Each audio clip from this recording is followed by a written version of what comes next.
Hello and welcome to the course Climate Hazards and Disaster Mitigation. Today we are going to discuss the way forward with the Disaster Management Act 2005 India. What have we learned so far? We presented the key aspects of Disaster Management Act of India. We discussed the formation of disaster management authorities and their functions, and we explained the functioning of Disaster Management Authority. For today's lecture, the learning objectives are: we'll apprise the government-led disaster management measures, we'll discuss the functioning of National Institute of Disaster Management, we'll explore the financial and legal aspects covered in the Disaster Management Act, and we'll outline the gaps and challenges in implementing the DM Act and the way forward. Continuing our earlier discussion, so we move on to chapter 5, where we discuss the measures by the government for disaster management. So the section 35 regulates the central government to take some measures. So starting with the overall responsibility, so government should take all necessary steps for effective disaster management across the country. It cannot delegate that it is a state level disaster and it is free from any responsibility. It should take all onus and direct the state departments accordingly. It should ensure coordination and monitoring amongst various ministries, state governments, disaster authorities, NGOs and other organizations. It should ensure that there is sufficient fund among the ministry and departments for disaster prevention and mitigation, and also assistance should be provided to the state governments.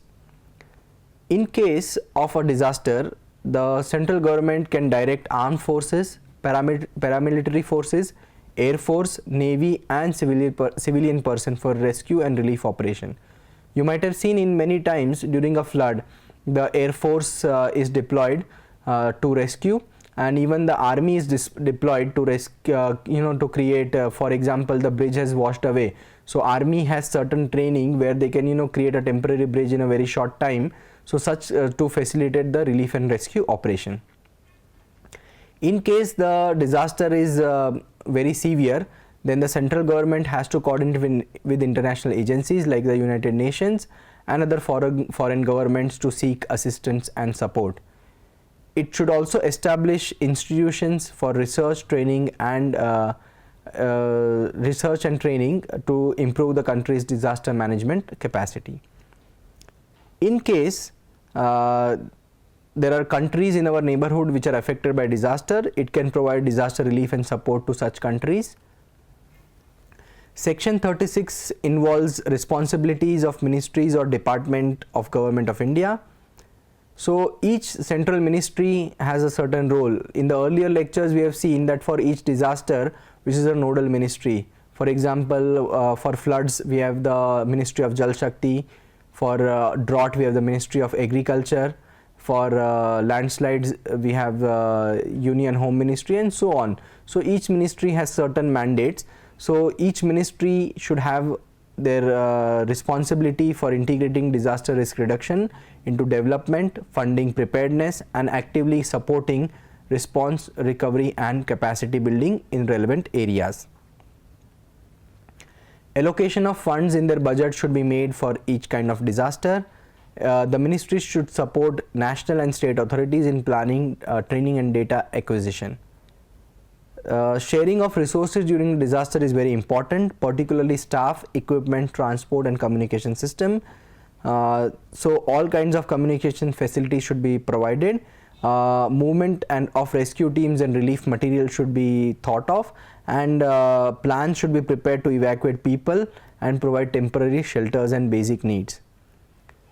As indicated earlier, like army usually would be involved in creating temporal bridges, jetties and landing points.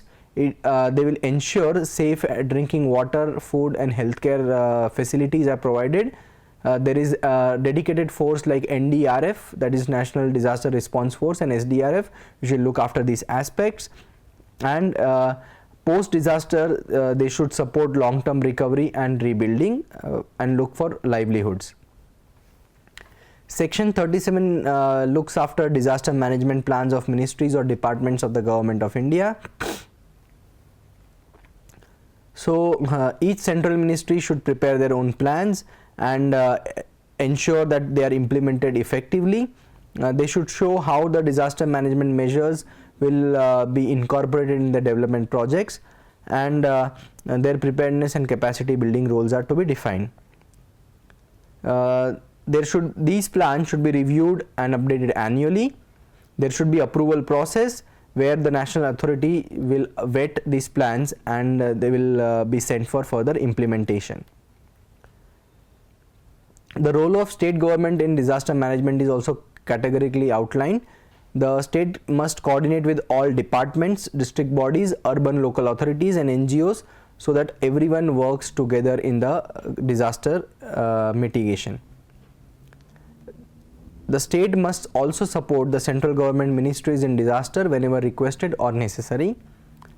The allocation of funds should be made to different departments for disaster prevention. The state must ensure all work in coordination. The plan should include measures to reduce disaster risk. Early warning system should be established in coordination with the state central agencies. This one is very important, that hazard-wise nodal departments should be identified. For example, floods, cyclones, heat waves. There should be nodal departments who can handle and monitor such situations. Sharing of resources is very important, and post-disaster recovery and reconstruction support.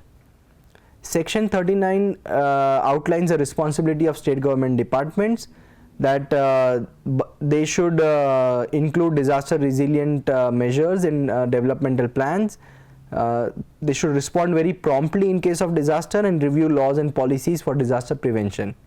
For example, if somebody is constructing in floodplains and getting exposed to the wrath of floods, then under the state disaster management plan, that particular agency or individual can be levied financial penalties because of violation of such norms.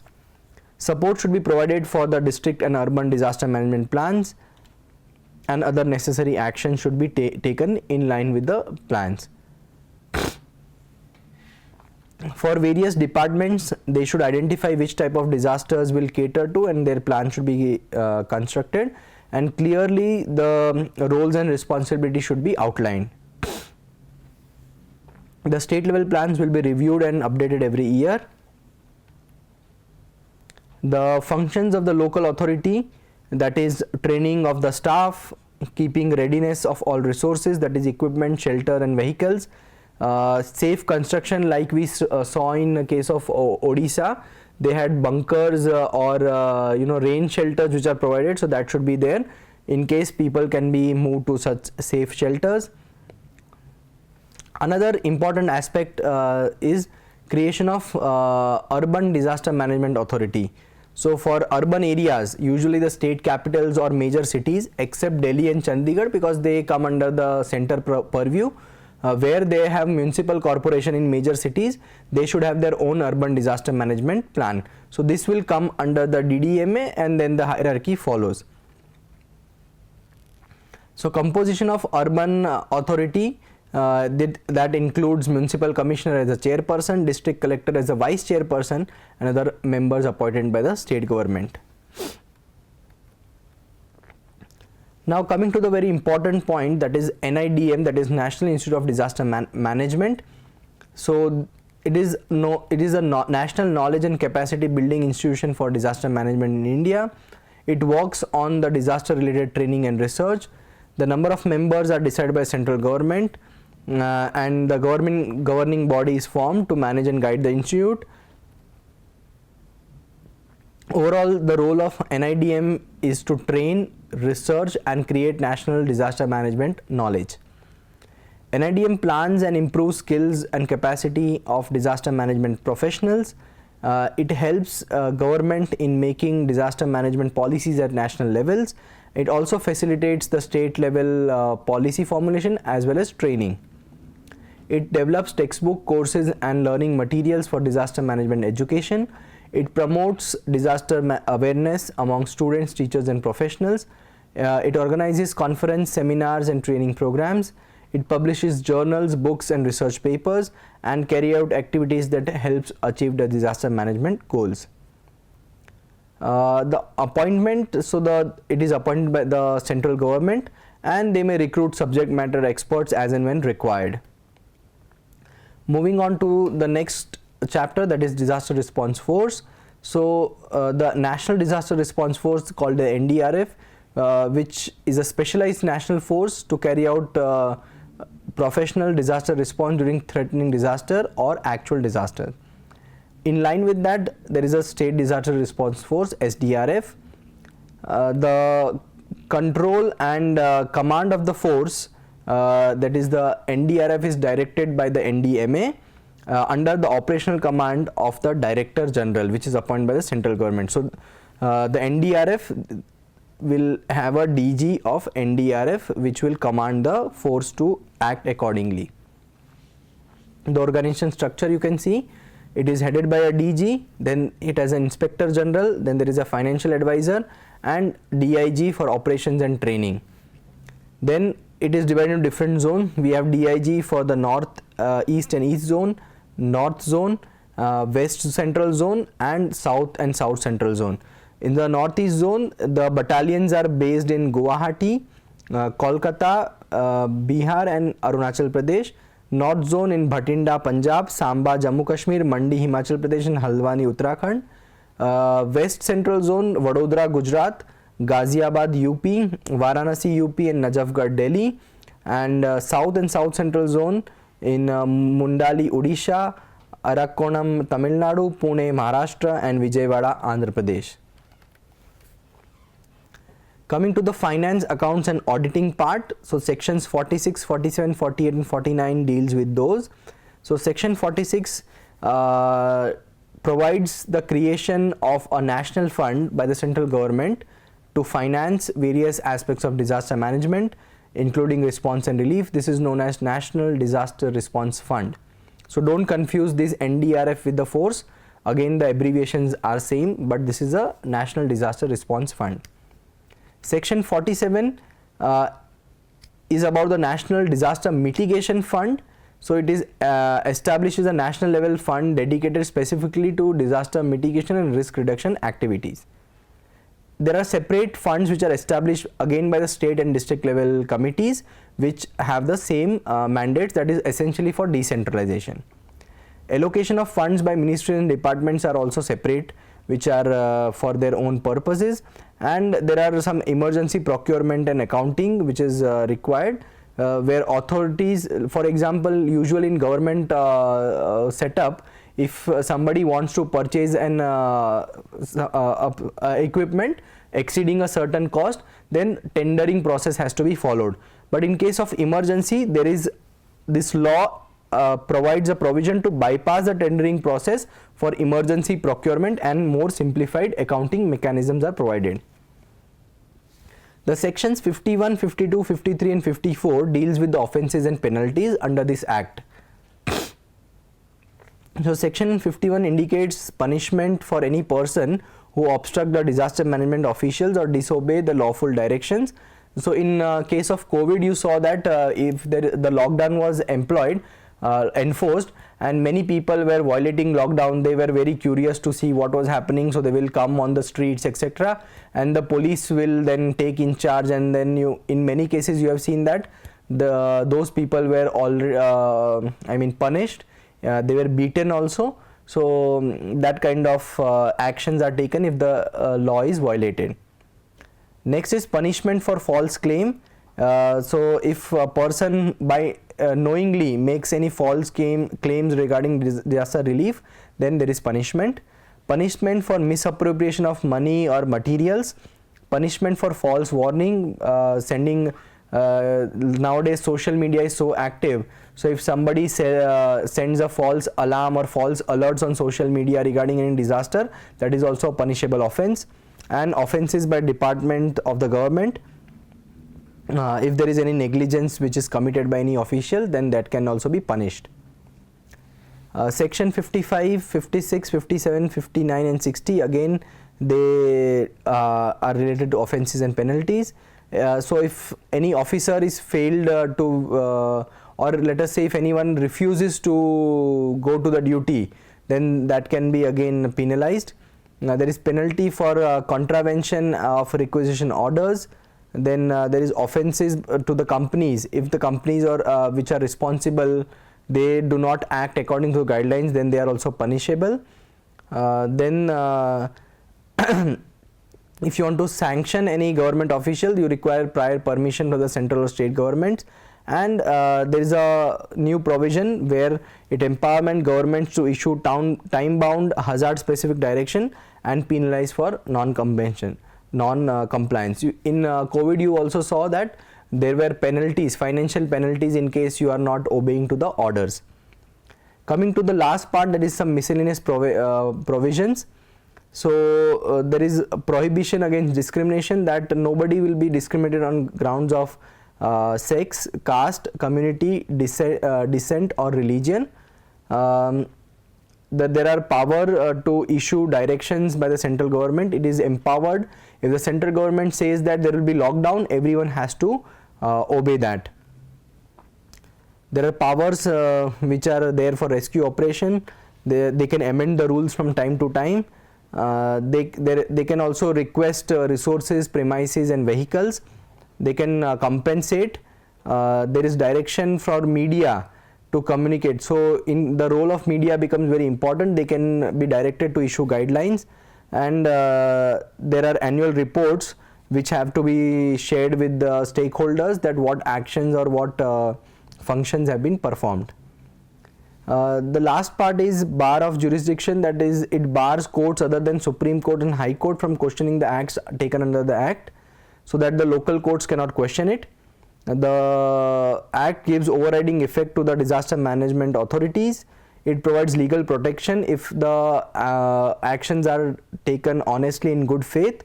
It provides immunity from the legal processes, and it provides power to central government to frame detailed rules in modifying this Act. And lastly, whatever modifications are made, that has to be passed before the Parliament and it has to be approved. So now coming to the gaps in disaster management system.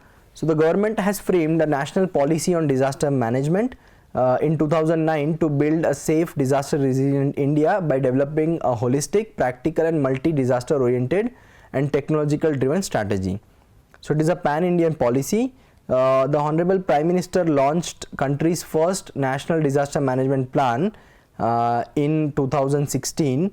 The plan was revised and updated in 2019.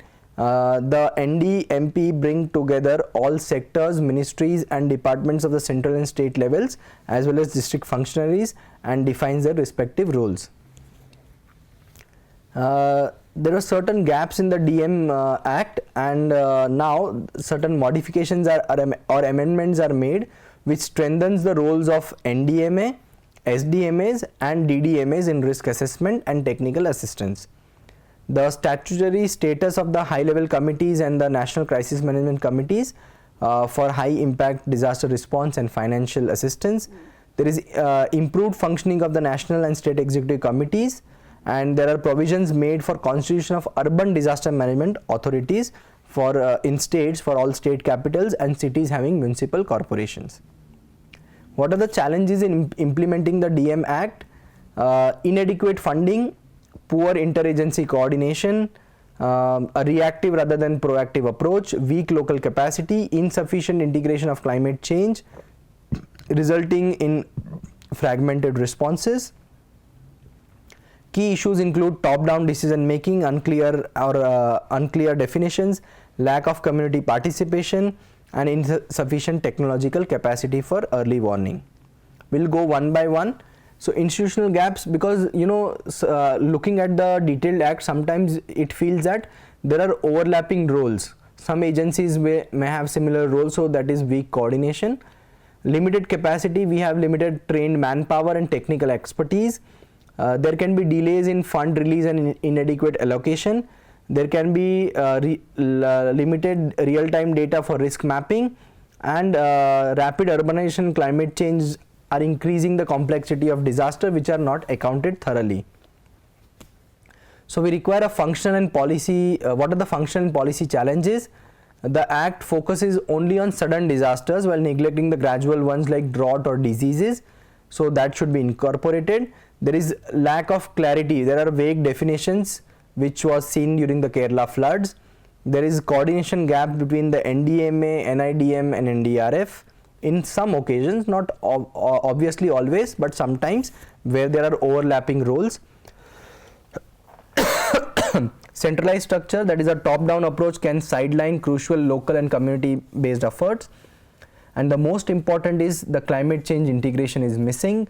So the policies has to be redefined considering the climate change effect. There is inadequate funding, resource scarcity, low awareness among the communities. There are procedural delays due to bureaucracy, weak accountability, and there are technological gaps for accurate early warning predictions. So the key takeaways from this lecture are: the DMAC states central government is to lead, coordinate, fund and deploy resources and cooperate nationally and internationally for disaster management. NIDM is the National Knowledge and Capacity Building Institution to carry out professional disaster response during and while the NDRF is a specialized task force to carry out professional disaster response during threatening disaster situations or actual disasters. Major challenges in implementing DM Act is inadequate funding, poor interagency coordination, a reactive rather than proactive approach, weak local capacity and insufficient integration of climate change. Here are a few learning resources. Thank you for your attention. Next lecture will have a learning exercise on formulating a flood emergency action plan. Thank you.